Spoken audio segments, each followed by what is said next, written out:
Here's a scenario that I'd like you to consider.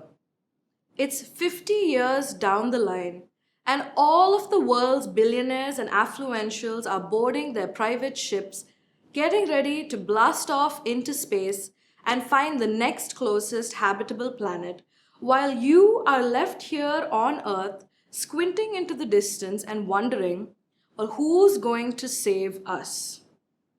It might not be apparent now, but for most of us, the harsh truth remains we do not have a planet B. It's up to us to save the one that we're on, and we can if we act now. Let's begin by putting our current global environmental crisis into perspective. Water is a key source of life. Currently, our population is on the brink of 8 billion people, 2 billion of which do not have access to clean drinking water and struggle on a daily basis to acquire it. Now, if I asked you, who do you think is siphoning off all of that water? Off the top of your head, you might come up with several culprits, but the fashion industry is unlikely to have crossed your mind, and this comes as no surprise. Most of the time, this is an industry that flies under the radar thanks to corporate greenwashing and celebrity endorsement. But the truth is, it single-handedly consumes 7.9 trillion liters of water every year. 2 billion people only need 2.9 trillion liters of water to survive. This is less than half of what the fashion industry uses.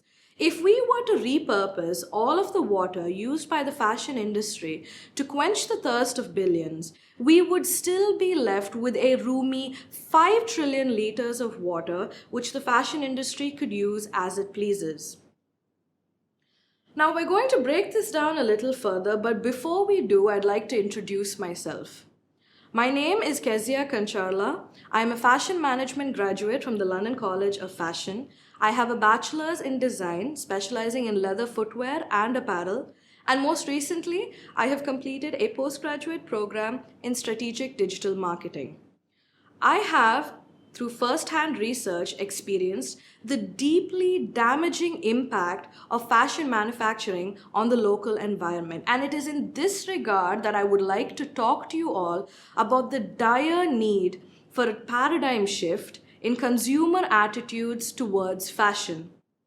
Now, when we consider the realm of fashion, we have a subset within it referred to as fast fashion. Fast fashion is a business model that depends on generating novelty apparel and accessories at a very rapid pace, which are based on dynamic trends, also made available to the public at affordable prices.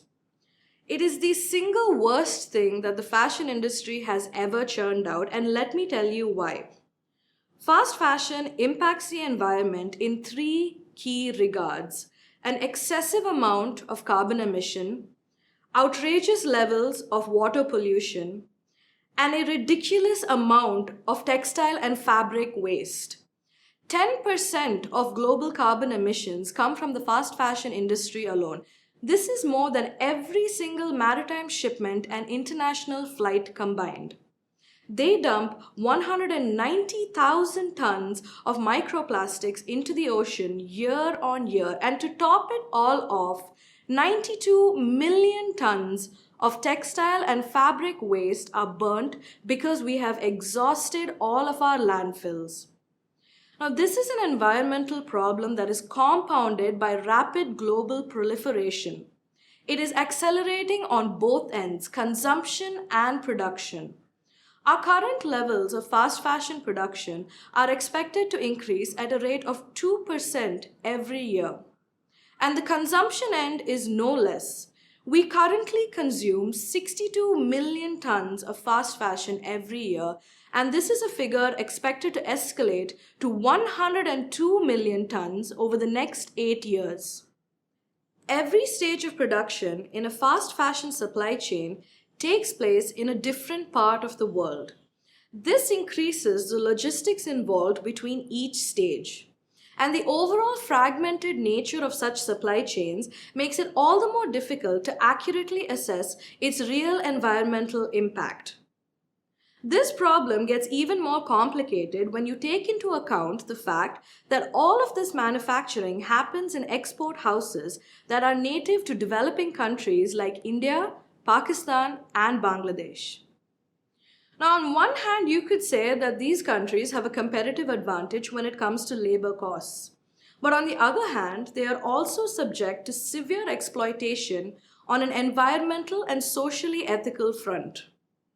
This isn't something that I read online. This is something that I witnessed up close and in person while visiting local tanneries in Ranipet and Walajabad, two primary leather suppliers to the creme de la creme of international fashion brands. Despite this, the laborers have no safety equipment whatsoever and are subject to appalling ergonomic conditions. They make claims of effluent treatment plants, but the health concerns are clearly visible on local populations who are suffering from chromium poisoning in common water sources. Now, I'd like everyone to think about this situation and really think about it, because 55%, more than half, of India's global export is garments related. This means that the fast fashion manufacturing that takes place on native soil is shipped to first world countries for consumption, all while contaminating local ecosystems. I believe it is safe to say the fast fashion industry is riddled with shortcomings. Acquitting the fast fashion industry will require involvement from all stakeholders, both consumers and producers alike. So let's talk about what we can do. From a manufacturing point of view, we can incorporate sustainability frameworks like the triple bottom line with cleaner production techniques in order to mitigate the environmental damage. Technology can also play a key role in helping us out here. For example, blockchain is a technology that can be integrated with fast fashion supply chains so as to give consumers a pathway by which they can evaluate every stage of the supply chain right down to the source. Even the metaverse, for that matter, as dystopian as it might seem right now, has its benefits in terms of sustainability. But what about the consumer? What can we do in order to reduce our environmental footprint? It's about time we started to embrace closing the loop on fashion and moving towards a more circular economy. Now, circularity in fashion means the constant transformation of a product in such a way as to maintain either aesthetic or functional value. Here we can bring in access-based models of consumption. These are production models that are based on rental and peer-to-peer methods of fashion sharing. They are colloquially referred to as online thrifting. This is a form of slow fashion. It is the antithesis of fast fashion. The objective of slow fashion is to slow down unnecessary consumption, excessive production, and complex supply chains. The long-term sustainability of fashion depends on the complete abandonment of the fast fashion model.